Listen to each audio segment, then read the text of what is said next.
Telangana CM Revanth Reddy నేడు ఢిల్లీకి వెళ్లనున్నారు. Parliament ఎన్నికలపై పార్టీ హైకమాండ్తో సమావేశం కానున్నారు.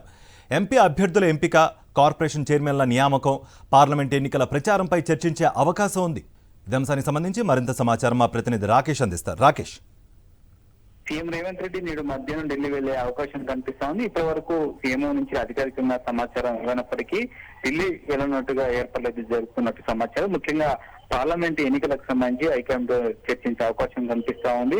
ఇప్పటికే దరఖాస్తులు స్వీకరించిన టీపీసీసీ దానికి సంబంధించిన స్క్రూటినీ ప్రక్రియ మొదలుపెట్టింది. మరికొంతమంది ఇతర పార్టీ నేతలు కూడా కాంగ్రెస్ లో చేరుతున్న నేపథ్యంలో ఈ 17 లోక్సభ స్థానాలకు సంబంధించి అభ్యర్థుల ఎంపిక విషయంలో ఒక నిర్ణయం తీసుకునే అవకాశం కనిపిస్తా ఉంది. దీంతో పాటు కార్పొరేషన్ చైర్మన్ల సంబంధించి కూడా పార్టీ నేతలకు సంబంధించి చాలా మంది అడుగుతున్న నేపథ్యంలో ఎవరెవరికి వాళ్ళంతా కూడా సూత్రప్రాయంగా ఒక నిర్ణయం తీసుకునే అవకాశం కనిపిస్తా ఉంది. At the same time parliament ఎన్నికల ప్రచారానికి సంబంధించి ఏఐసీసీ నేతలు ముఖ్యంగా సోనియా గాంధీ, అలాగే రాహుల్ గాంధీ, ప్రియాంక గాంధీలకు సంబంధించి సభలు ఎక్కడ పెట్టాలి, షెడ్యూల్ సంబంధించి ఏ రోజు వస్తారని దానిపైన కూడా ఒక క్లారిటీ తీసుకునే అవకాశం కనిపిస్తా ఉంది. ఈ సందర్భంగా మరికొంతమంది కేంద్ర మంత్రులను కలిసి రాష్ట్రానికి అవసరం నిధులకు సంబంధించి వినతి పత్రాలు ఇచ్చే అవకాశం కనిపిస్తుంది.